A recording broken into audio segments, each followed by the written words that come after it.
Welcome to the Jack Hopkins Show podcast, where stories about the power of focus and resilience are revealed by the people who live those stories. And now, the host of the Jack Hopkins Show podcast, Jack Hopkins. Hello and welcome to the Jack Hopkins Show podcast. I'm your host, Jack Hopkins. Today I am fortunate, very fortunate indeed, to have with me Chair of the Florida Democratic Party, Nikki Fried. Welcome, Nikki. Thanks, Jack, for having me on. I'm looking forward to this conversation. Well, as am I. I will say for you and anybody that's listening, first of all, anybody that's listening probably, unless they just stumbled onto me, knows I'm kind of outspoken at times. I kind of have, I guess, what some people would refer to maybe as a rebellious streak, in that I don't do everything like maybe the system expects you to do it. And that's one thing I respect and admire so much about you, because you've demonstrated you are not hindered by those lines. You are not afraid to make some waves and to address matters that need to be addressed, even if they are uncomfortable and not particularly helpful to your political career to bring up. Yep. Yeah, I've always been an independent thinker. That's, when I lobbied before I was elected in 2018.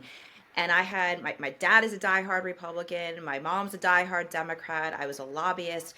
Most of my friends during the time as a lobbyist, I was a Republican. They were Republican, but yet, I'm still a Democrat. So I just always kind of even when I was commissioner of agriculture, my team used to say to me, like, when we find solutions to things, they used to say it's not, left, right, like it's outside the box. We need to find the Nikki Fried solution to this problem. Right. And then, just kind of like looking at it from a different perspective and not taking necessarily the Democratic lane of this, but let's figure out a solution that's going to work for everybody. But yeah, I got a little bit of rebellion streak, got myself arrested last year,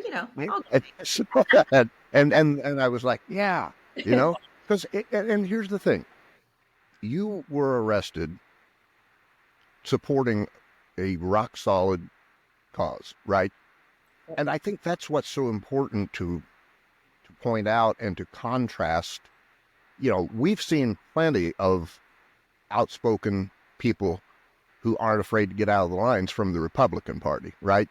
But what's not always, and in fact, I would argue, is seldom there, it's not in support of a cause that is best for the greater good, right?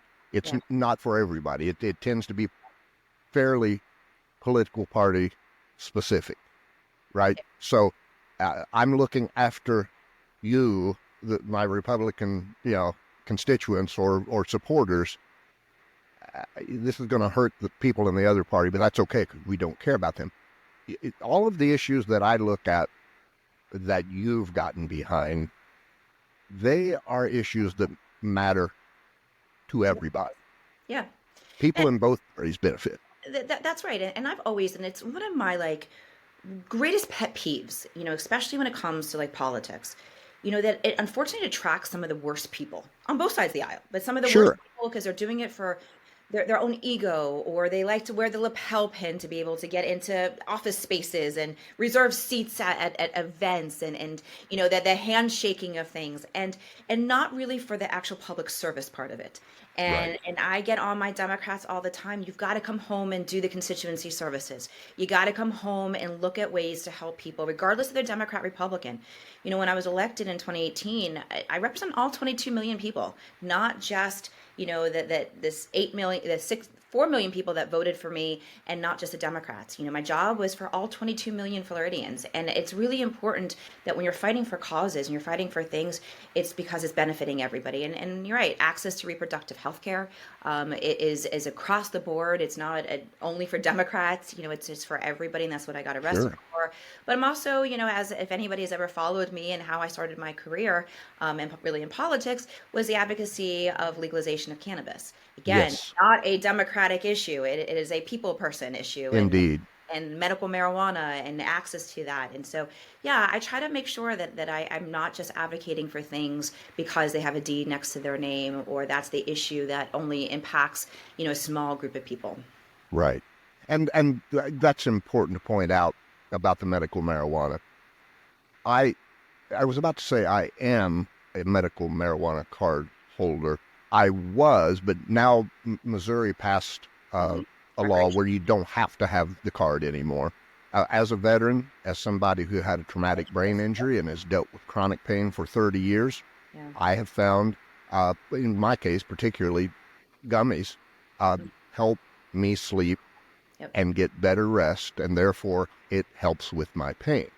Now, I bring this up not only because you've been such a powerful advocate for this, but I live in a county where 8 out of 10 people who voted in this last election and the election prior in 2020 voted for Donald Trump.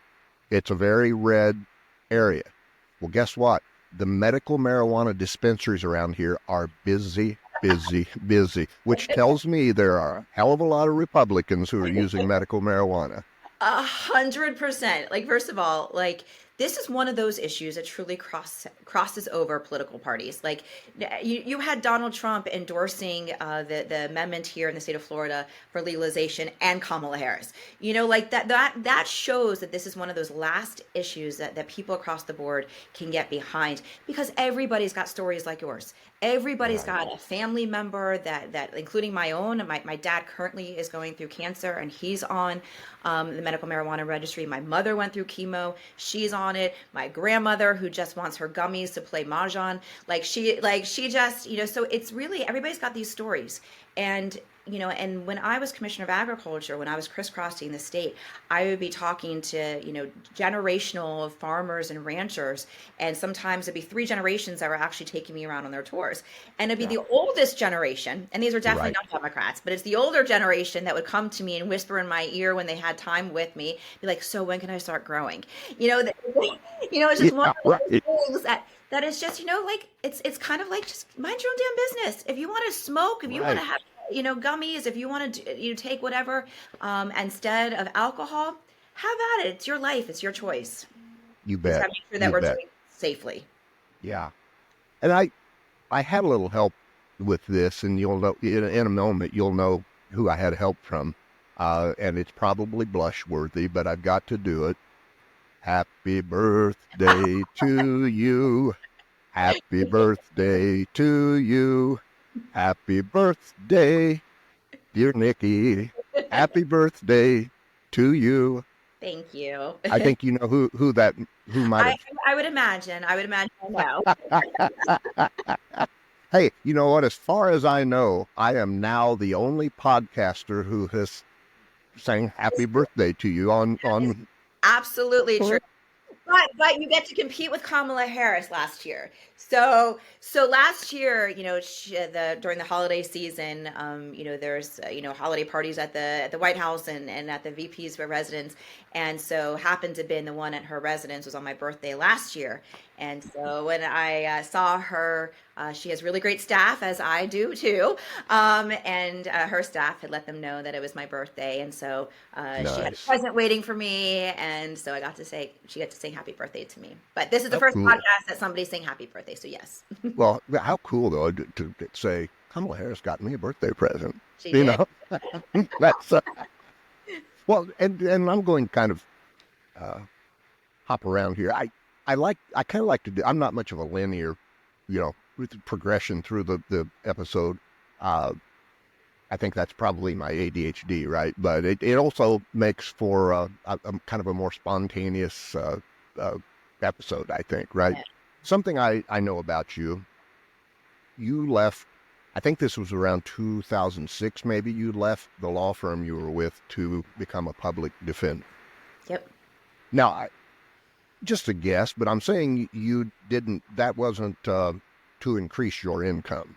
No. It was a fantastic law firm it was the first job that I had after graduating from law school.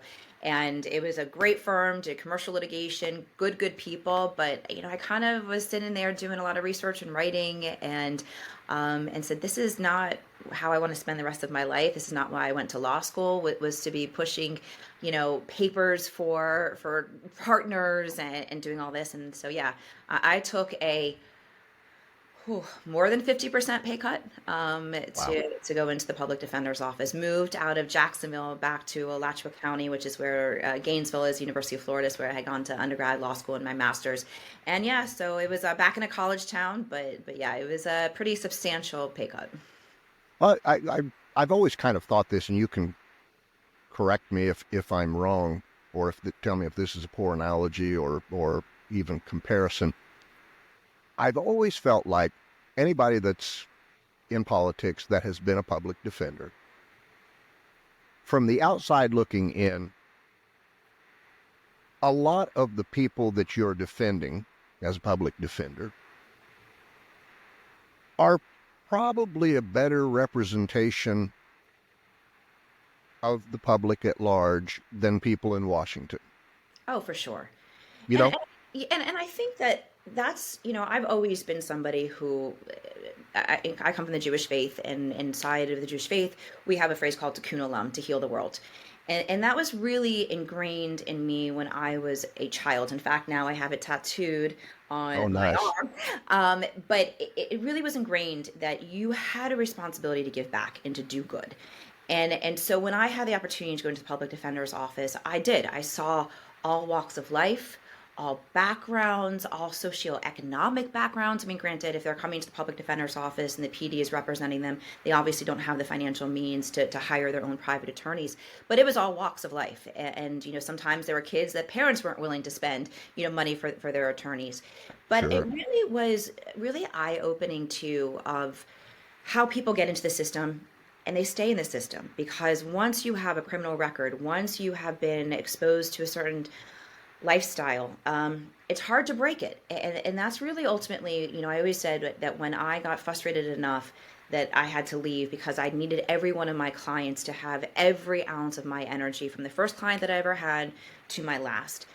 And what I found along the way is, that this new kind of mission for me, that I had to find a way to fix things before people got into the system. Making sure that, and a lot of them are minority communities, how do we go into communities and build them up, and to make sure that there's small businesses, and there's roads, and there's quality of life, and they're not going to food banks, but actual food stores, and self-esteem aspects. And that's also what got me into the cannabis world, too, is I saw the disparity between, when one of my clients was arrested for some other charge, but it started off with the odor of cannabis was detected, and that was the probable cause for whatever came next. And I Sure. just saw, like, all right, I went to UF, undergrad, master's, like I just said, law school. I know what my friends were doing in Right. college and Sure. myself. And Right. and that we weren't targeted, and so saw the racial divide, and saw now that it was my client's word versus the law enforcement officer's word. And sometimes you had bad cops, that would be into these communities that were using cannabis as a way to find reasons to arrest that person for whatever the other issue is. And I just knew that's not right, and that has to be fixed. And that's always when I come into these spaces talking about cannabis or criminal justice reform or economic opportunities for minority communities. It really is my lived experiences, in the public defender's office. Yeah. I haven't ever looked at the statistics on this, but I'm going to say there were probably a lot more arrests for crack than there were cocaine. Yeah. Oh, for sure. Cocaine was kind of an elitist, not an elitist, but you know what I mean, the disparity between the people who were using crack and were using cocaine. In fact, that was, it was a show of status Yeah. at one time. You want to do a line of coke? Uh, nobody ever showed their status by doing crack. It was, in many cases, as you mentioned, they were doing crack to cope. Yeah. And I think that is the look. there are a lot of people who get off work and go home and will drink a highball or something to kind of wind down and relax. I know my grandfather, every day, and he would only have one, but he would come home. And in fact, this is crazy. His doctor, because he had high blood pressure. Now, at the time, we know things are a little different now, but at the time, his doctor suggested that he do that he come home after, because he had a pretty stressful job, come home, drink one highball, just kind of wind down. And so that's what he did. My point is, and it will take a while to get there, it's no different for somebody to come home and eat a gummy or, you know. Sure. For sure. And that's exactly it. I mean, like I'm not a big drinker. But when I do drink, I'm a bourbon girl, bourbon whiskey girl. It's like I like my scotch and like my bourbons, but it's the same thing. I don't, we all, life is stressful. Let's take that. Life right now is stressful, whether you're in politics or you're just trying to make ends meet, in society. Life is stressful, and yes, you should always find healthy avenues to relieve that stress, whether it's at the gym or going to boxing or going out with girlfriends or whatever it is. But if you find that in order for you to be able to wake up the next day and take back on the world and go to your work, if it means coming home and rolling a joint, who the hell cares? Right. Like, literally, who cares? I too, I have not been able to sleep for a majority of my life. I've just always have had some sleep conditions, and my brain doesn't turn off at night after you just keep going. And I get that. And so the only thing that allows me to fall asleep at night and stay asleep and wake up as a functional human being is I take edibles at night. I'm a chocolate girl, so I do gummies. But I'm a chocolate girl, and I'm a connoisseur of the chocolates too. So I know which dispensaries, and now some of the dispensaries are putting RSO in their stuff, and and are upping it. Every once in a while, I'll do my own, chocolates or cookies, and do my own. You bet. And definitely in the next 15, 20 years, whenever I retire, y'all are welcome to my Scandal bar down in Key West that I will be opening. That will be a combination of a dispensary and smoke lounge. Nice. So that's the last chapter, and you're involved in politics enough. You have enough friends that have been in scandals, and so the entire bar will be surrounded by news clippings of all the Florida politicians, and there will be lots more. But there has been, and will be all over the papers. I love that. Yeah, I'll definitely come to your store. I want to ask you, since we're talking about marijuana, a plant. When you were with the Department of Agriculture, it's funny because living here in the Midwest, I think corn, beans, of course, citrus fruits come to mind when I think about Florida. But I got to thinking, I thought, other than citrus fruits, I'm not sure I know anything else that's grown in Florida. So what are some of the other So agriculture in the state of Florida is the second largest economic driver for our state. And again, most people wouldn't know that. You think of Disney, you think of our beaches, you think of citrus, but you don't think about agriculture. We've got 2 million people that work inside of agriculture in Florida. It is literally a $137 billion industry in the state of Florida. So we are the specialty crop capital of the country. So we grow everything. I mean, from timber. Timber is actually the number one commodity in the state of Florida. Really? So it's all over the panhandle.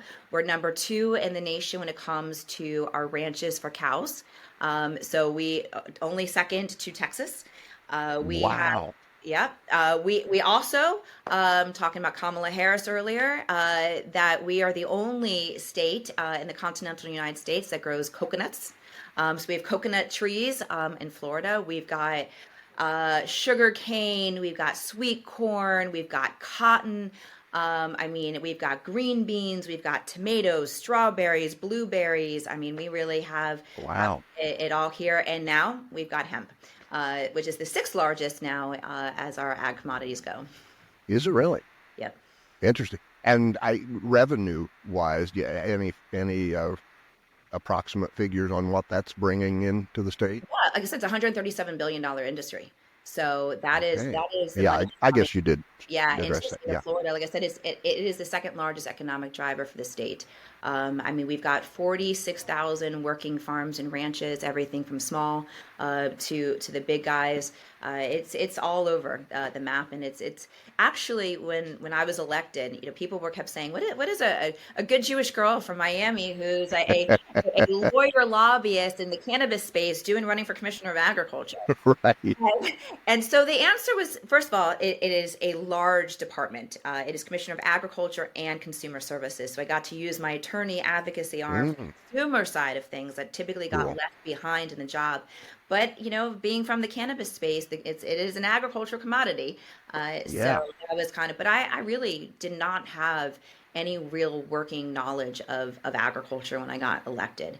And it took me some time for the people inside of agriculture to understand that first and foremost, I am an advocate. And that is what you need here in the Department of Agriculture, somebody to be an advocate for agriculture.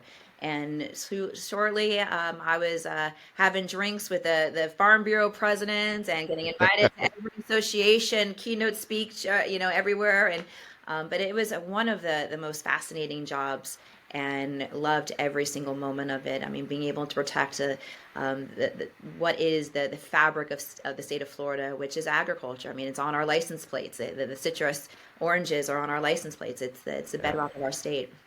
Well, like you said, that's if you didn't have any real ag experience or knowledge. Look, politics is full of people who have a wealth of knowledge about subjects, but they don't have any passion. Hmm. You know, Yep. it's the knowledge you can Learn. pick up. Yep. I've found passion is one of those things for the most part, you've either got it Yep. or you don't. You don't go out and learn passion, and so it's cool when somebody comes in with the passion and what you were pointing out to them. Look, the important thing here is I'm a huge advocate. Yep. That's what for this to get off the ground, for this to go, for this to grow. There's got to be energy. Yep. I mean, obviously, people before me have had the knowledge, but they haven't gotten this off the ground. So maybe it's passion. And the other thing is too is yes, passion, but it's also the willingness, as we were talking about before we got onto this, is also the willingness to change things, and Yeah. to be able to walk into something, especially Yes, agriculture, which is still a very old boy network. They're still very dominated by white men. And to go first female ever elected to Commissioner of Agriculture, not just for the state of Florida, but the entire South. And so to walk in with fresh eyes, new perspective, to be looking at things from a different direction and coming up with solutions that may be different than my predecessors had because they're looking at it from a different perspective. And so right. we really were able to come in and we put a list together. Like, for instance, like we knew, and still today, that people involved in agriculture is actually the number one suicide rates is in agriculture. I did not know that. Because if you think about it, most people inside of agriculture are a little bit further away from their neighbors, Yes, mostly living in communities that are smaller, have less access to the internet because of broadband, access to quality roads, to hospitals. And so there's a lot of seclusion and they're barely making ends meet. Yeah, the big guys out there are making hand over fist, and that's part of the reason why our food costs are so high because they're making a lot of money. But it's the mid to small, farms and ranches that they are just barely making ends meet. And so it is really, so anyhow, long story short, I came in, I was like, what do we do about this? And so we talked about a lot of doing like telemental health, being able to get in there. And then my team was like, wait a second, these guys don't have broadband. How are we getting uh, the telehealth to them? So we were coming up with different ideas and strategies and working then with the Biden administration to get a lot of broadband into these communities and to form a mental health advocacy inside the Department of Agriculture. But again, it took a different type of leader to walk in and want to solve problems that maybe my predecessors either knew and didn't think through it, or it just wasn't on their radars. yeah. I I'll make this assumption about you, and then you can tell me whether I'm right or wrong.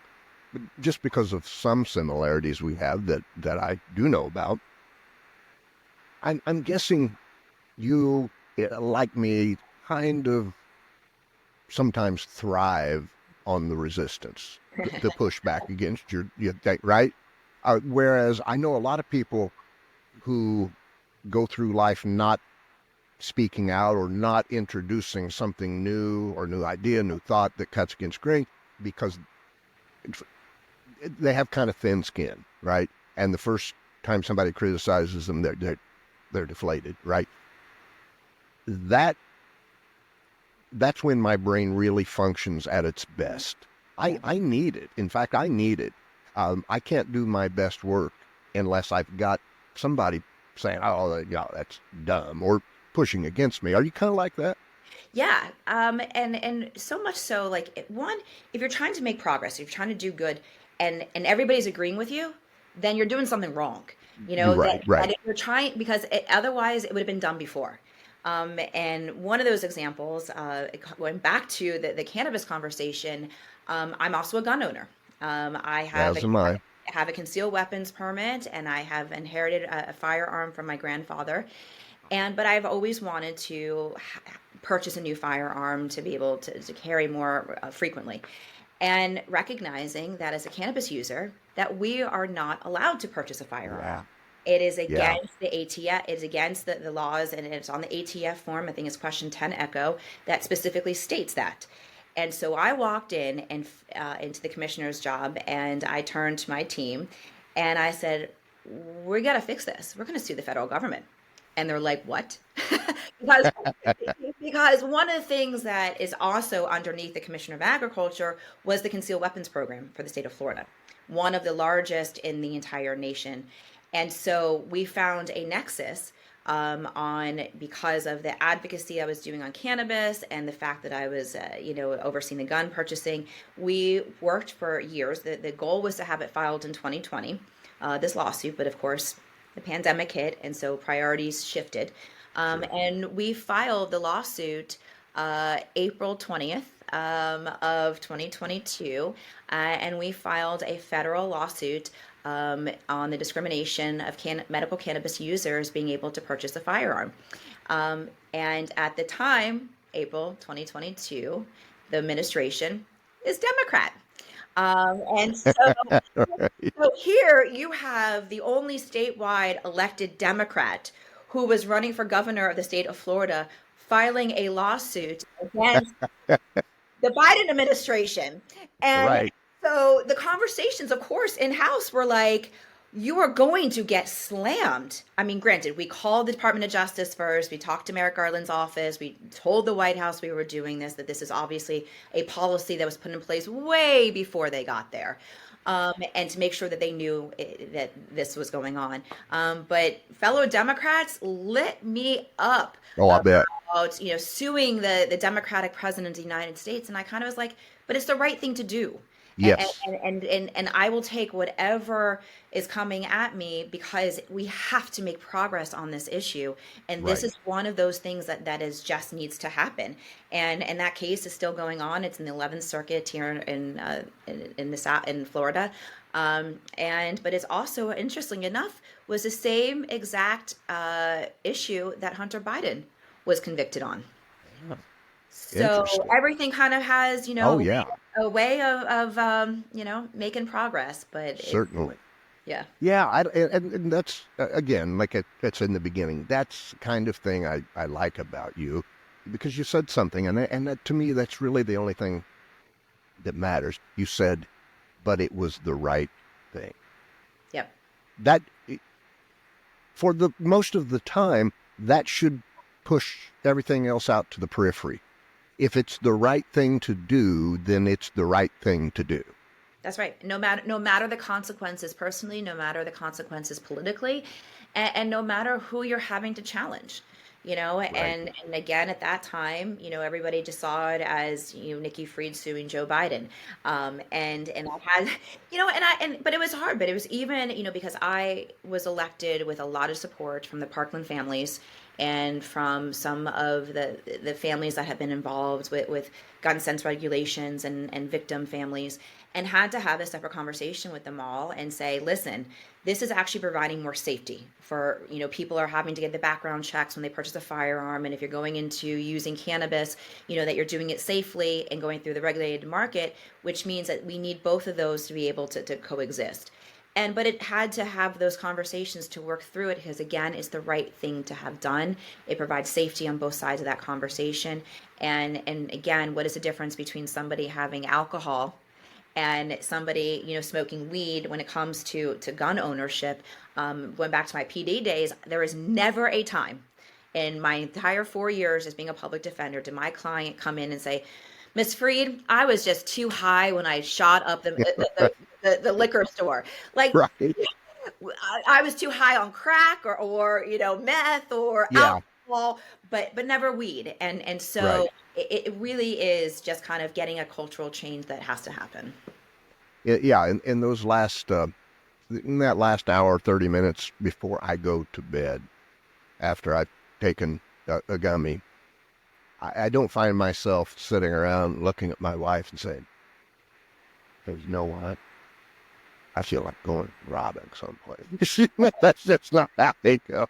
That's It's, you know, uh, so let's talk about Ron DeSantis for a moment, because one thing I know is, again, and really, I think that's really where you really jumped onto my radar, right? Because you were not afraid of Ron DeSantis. You criticized Ron DeSantis, daily. like few other, yeah, like few other people were willing to. And I while I didn't say his name earlier when I'd mentioned that, yeah, we've got outspoken Republicans, but they aren't necessarily behind something that's good for everyone, as opposed to the examples I gave with you. Look, Ron DeSantis is outspoken, but he's also a hateful man. Yep. Right? He makes no bones about, if you don't fit into this category, I don't care about you. In fact, I will work against you. Yep. What do you think his political future is, and how does your political future, where does it fit in with what his might be? My hope is that he has no political future.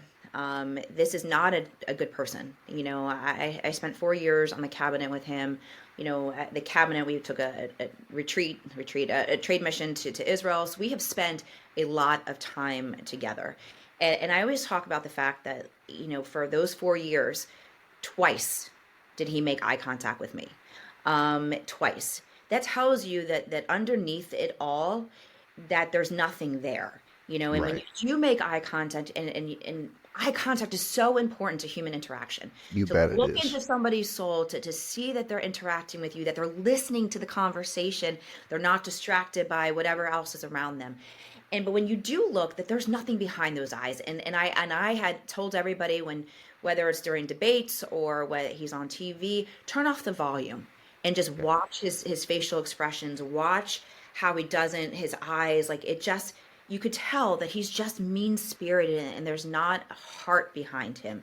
And so I hope that, and then he's weird. I mean, he is just like, don't ever try eating with him. He stuffs his mouth, whether that's a distraction to not have to interact with people, but he's just weird, socially awkward.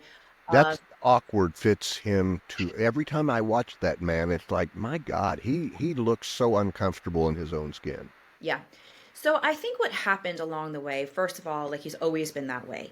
And I think that when he ran for governor and won, that the Heritage Foundation, which we know is what's controlling Project 2025 and a lot of the Republican stuff that's happening today, got a hold of him and said, we're going to make you president. Just follow this playbook. And for 6 years, that's exactly what he did. He followed this playbook from, the Don't Say Gay bill to removing of state attorneys from office to a 6-week abortion ban, going after immigrants, the lawsuits with Disney and the cruise ship industry and everything in between that he has done, book banning, going after higher education. And so he didn't do it because that was what was in the best interest of the people of the state. I mean, trying to take our state parks and put them into pickleball courts. I mean, just crazy stuff. And so I'm hoping that the American people saw his awkwardness, saw that his policies weren't in the best interest of the people of the state. We have property insurance in Florida is crippling our state. We are the #1 property insurance in the entire country. And yes, we've got hit by hurricanes, but there's ways to moderate this. But they've given blank checks in the insurance industry. There's been a 400% increase of premiums since he became governor. And we are the #1 inflation in the country because he refused to bring down some of the Biden dollars for infrastructure, for the IRA, for the Inflation Reduction Act. And I mean, even now we're fighting on kids care, which was approved which is a Medicare expansion program, which he's refusing to bring down the money for our kids to feed our kids. I mean, he's just not a good person. Yeah. And so I'm hoping that the American people saw enough of him during the presidential run that it's over, it's over. I mean, I know that in his heart, whatever is there, that he wants to be president of the United States, and is certainly going to try to position himself. He is term limited out in 26, and so my hope is that he fades into the darkness, goes on to, he can have a Fox News show, he can write some books, he can be whatever else his career is, but hopefully it's not in politics. And so I don't know how that interacts necessarily with mine. Per se, but he has done some significant destruction to the state, changing the name of the game when it comes to even voter registration, citizens initiatives. This year, we had both Cannabis legalization, Amendment 3, and Abortion Access, Amendment 4, on the ballot. He not only used the full weight of him, but he also used the full weight of his office. We had 6 government agencies that basically put out false information using government dollars to go after these amendments, and spent roughly $50 million of taxpayer dollars to go after constitutional amendments. So, he needs to be done. Yeah. I guess if there were any 2 things I can think of that I would say to Governor DeSantis. One, I hope he has already found a pair of cowboy boots that fit. And 2, when you are going to do some press, some campaign photos of you doing physical labor, tucking your pants into your white boots, don't ditch the sweater. Ditch the sweater. Right. They don't go together, right? It makes it look like the prop that it is. So, Jack, my last day in office, I had, for a couple of days, we had been setting up like videos of just all the things that we had done, because it's very easy for, the Republicans just attacked me for all the time that I was commissioner and then when I ran for governor, to lose the accomplishments that we had inside the department to the political noise. And so we really wanted to make sure that we set the record straight on all of the amazing things that we did in those 4 years. I mean, most movement on energy efficiency, of helping the citrus industry, to helping agriculture, new commodities. I mean, we just really did a tremendous amount of work in my department and the team members. But the other last 15 minutes of my whole speeches was directed to Ron. And it was an outgoing statement that basically said, all right, you just pulled off 19-point win. And my primary opponent, Charlie Crist, it was a disaster for Democrats in 2022. And 19-point loss. We are now in a super minority in both the House and the Senate. And first time since Reconstruction that we did not have a statewide Democrat in the state of Florida. And so I said to Ron, what are you going to do with this? Are you going to recognize that you have an opportunity to govern for all 22 million people? Or are you going to take your ambitions and you're going to only govern for the 4.5 million Floridians that voted for you, and leaving the other 15 million apart to seek higher office?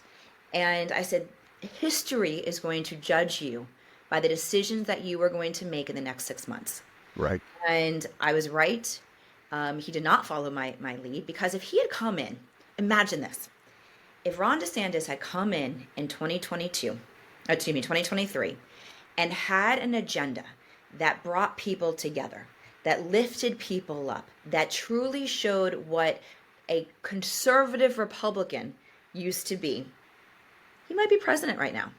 But Yes. instead, he did more dividing and conquering, and divisive politics, and went to such an extreme direction that he's never going to be elected president of the United States. No. No.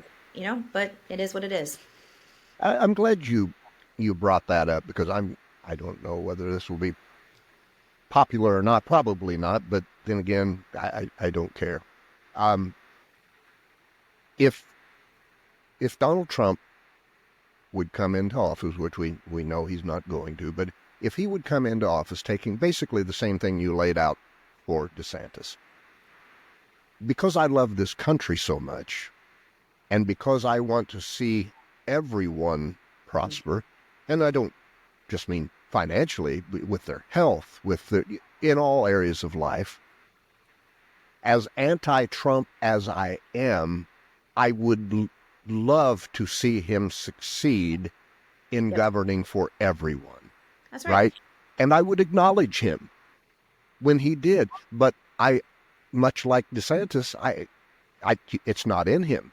It's not in him, and not only is it not in him, but it's who he's also circling around him. Yes. At least in the first administration, there was good people, there was smart people, Right. qualified people who could be those guardrails that says that's not really how, let's not go there. But unfortunately, you're seeing what he's unleashing onto the country already. The picks are very intentional picks, and they're outside the box. Which again, talking to you and I, outside the box is good. Like, that's okay. Sometimes politics have to be breaking things down. You gotta that's okay. Yeah. But to have unqualified people that are going to make a mockery of the United States, that can put us in not only national security issues, are standing on the world stage, the economics of this country, an oligarchy. I mean, the fact that Elon Musk hasn't left his side. This is somebody who, I don't even know if he's a U.S. citizen. If he was even able Sure. to vote in our elections, and got to this country illegally. Right. Is the ones who are running the show, and it is not for the best interests of the people of this country. But yeah, I would welcome that. I would welcome any Republican who says, look, I may have campaigned on these things and I won on these things, but the reality is I'm now president for all Americans. And to take those steps to create policies. We've got 4.2 million people in the state of Florida that are on the ACA, Obamacare. If they dismantle the ACA, those are real lives and real people who are going to be in a real financial situation where they may not have access to health care, and they could be going through chemo. They could be on a wait list, for a liver transplant. I mean, all of these things that people are going through. So it is a shame, but yeah, I would absolutely welcome that if Donald Trump had that in him to do. But it's and the other thing, I'll say this, and I'll probably be slammed for this, that if they were to actually do that, it will be a long time before Democrats come back into power. Oh, it would. There's no question about it. Yeah, it really would. Correct me if I'm wrong, but you are Jewish, correct? Yes. Okay. I especially with Israel and Gaza, especially on X, shortly after October 7th, I with unreservedly show support for Israel, and more widespread, the Jewish people as a whole, right? My thing has been, for most of my adult life, the Jewish people have had their ass kicked enough. That's my take. My grandfather fought in World War II, and when I was, I don't know if I was even old enough to read yet when he was showing me pictures and talking to me about the Holocaust. And so I only ask you that as kind of a lead-in to this question, because I can only imagine that someone of Jewish faith, or someone who's Jewish, when they hear this talk about detention centers, that going back in your case to your parents' generation and the generation before, that has to resonate with you in a way that Yep. it can't for me. That's right. Am I correct? You're 100% correct. And especially somebody like me who, when I was growing up, as I just saw, I've got Tikkun Olam tattooed on my wrist. And yes, that is anti-Jewish. In the grand scheme of things, we're not supposed to put tattoos on our body, but I think God will forgive me for this one. But I've also spent a lot of my time growing up in Miami, going to Jewish school. I went to a Jewish day school, was very involved in my international youth organization, went to what's called the March of the Living, which is 1 week in Poland, 1 week in Israel, my junior year of high school, actually walked through the gates of Auschwitz and Birkenau and Majdanek, and to know and to hear the history of how that came to be. That it wasn't just all of a sudden there's concentration camps and all of a Right. sudden, and it wasn't just 6 million Jews. And I think that the people of this country in the world need to remember that it was 6 million Jews, but it was 6 million others too. It was those that That's were a good not point. in society. There was politicians, there was gypsies, there was those that had disabilities. There was all types of other people that were also killed during the Holocaust. But to know that it didn't happen overnight, that Hitler was democratically elected.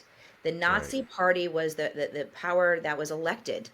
And then watching everything from history of, first was the consolidation of the power underneath under Hitler. Then it was banning of books. Then it was arresting of political operatives. Then it was, the military became part of the actual operations of the government. And then it came the putting the Jewish community in ghettos, and then it was rounding them up. And to be watching some of this rhetoric and some of the consolidation, everybody always says, how can that have happened?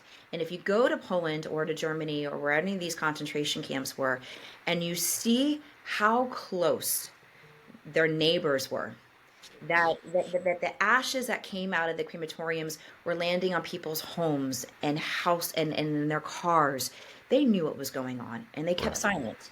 And you're seeing some behavioral similarities between what was during we're not talking thousands of years ago. We still No. have Holocaust survivors today. Granted, they're dying off and they're far and few between at this point, but and so to know the rhetoric that is coming from the extremes on the right is dangerous. And yes, and that is one of why I fight the way I fight.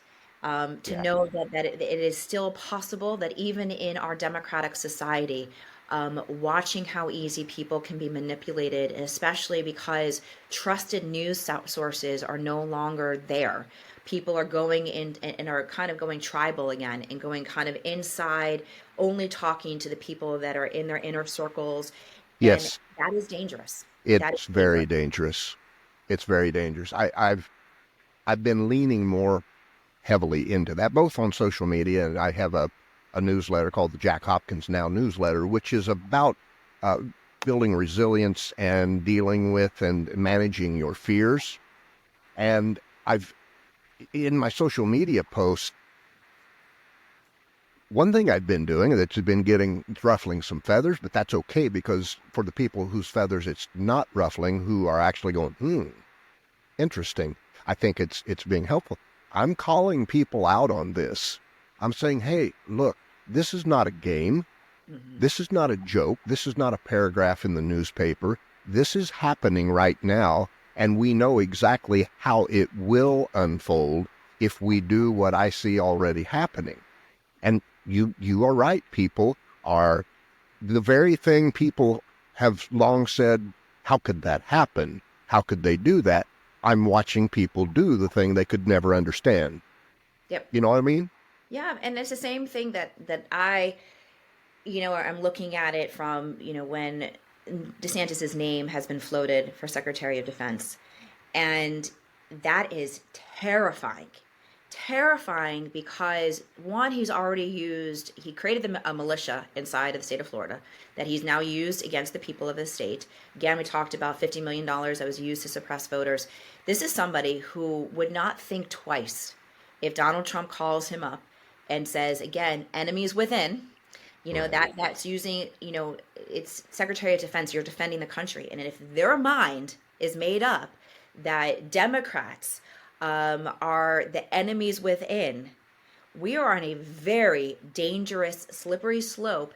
And if you've got somebody who is so as diabolical as Ron DeSantis, to use the military against operatives inside of the Democratic Party, and people say, "Oh my God, Nikki, how can you say that?" Again, that this is never going to happen.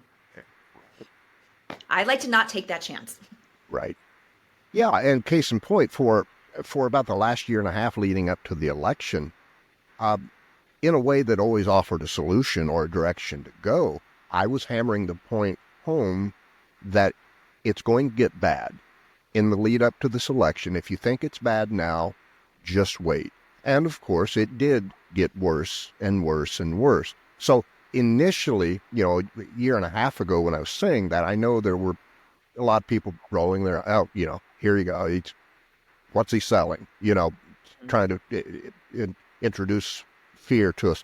Well, I've had a lot of those people message me and say, you know what, a year and a half ago, I thought you'd maybe gone off the rails a little bit, but pretty much what you said was going to happen, happened. And that's when I remind them, I'm telling you the same thing again. Now, after he comes into office, the things that sound too nutty to actually be real, they are real. Yeah, and again, I hope that better angels, are going to prevail here, and that he gets there. And for him, this was about an ego. This was about getting rid of this was about ego. This was about, hey, I won in 2020, and I'm going to prove everybody again and be able to kind of go out of this chapter on a high. This is to get rid of all those lawsuits and criminal prosecution. This is to help financially. I mean, he's selling perfume. The president-elect of the United States is selling perfume. It is beyond. right. And so I hope that he gets there and he says, mission accomplished, I'm here. And doesn't actually pursue some of these things that has been discussed, or allowing these people that have really dark visions of the world to be able to truly take over. Again, I do think, and it's part of my job as chair of the Democratic Party, is to not every single day be yelling and screaming. That will drive everybody crazy. That doesn't get us any good footing. That doesn't change the narrative. Yeah. But it's making sure, look, I would be, if Donald Trump does something good that benefits the people of this country, I'm going to be the first one and mark this. It's at time that we're on my birthday on 2024 before he gets in. I will be happy to say that was a good move. You come in and look, not a single person in this country believes that government is efficient, that there isn't, bureaucratic waste and bureaucratic misspending. Not a single person in this country. So I am all in favor of cutting red tape, of getting rid of unnecessary spending, getting our deficit down. The question is, how does that get done? At what cost? Do some of it, sure, absolutely, but you can't cut Social Security, Medicare, or Medicaid. You can't do things like that. Figure out other ways. And so we will be very watchdog-like, looking to see that, yes, praising things that get done, but also in the same respect, making sure that when they've gone too far, okay, sure, you want to go review the COVID vaccines, fine, but don't go back and look at polio. Don't go back and look at mumps and measles and some of these other, vaccines that have truly saved this country from tremendous healthcare outbreaks. So I think that as long as there's moderation in how his policies get implemented, the country's going to be okay, and we'll get through it. But if he takes the extreme and surrounds himself by those type of extremists, hold on tight. I've got a question for you that maybe you have an answer for, that me as somebody not directly involved in politics, I can't get my thumb on it. Usually in politics, or a lot of time anyway, I should say, if somebody's really driving something hard, you think, okay, who are the people lobbying right behind for this? Who's the, for example, like the pharmaceutical companies, if there's a big push for something, you go, okay, well, it's Pfizer or whoever, they're pushing. The thing with RFK Jr. that's kind of baffling to me, it would seem that most of what he's promoting and his ideology about this whole thing would be counterproductive for the pharmaceutical industry, that maybe they would be losing money. So my question then would be, who's throwing more money at this than the pharmaceutical companies to go the other way? I think that I do think the pharmaceutical companies have the most to lose here, and I'm down for that. I mean, I think as a nation, we all are down for that. Sure. So I don't know if, in fact, RFK is kind of just a drifter, and just kind of like goes through. I think he, in some ways, I think he believes some of this stuff. Like I think so.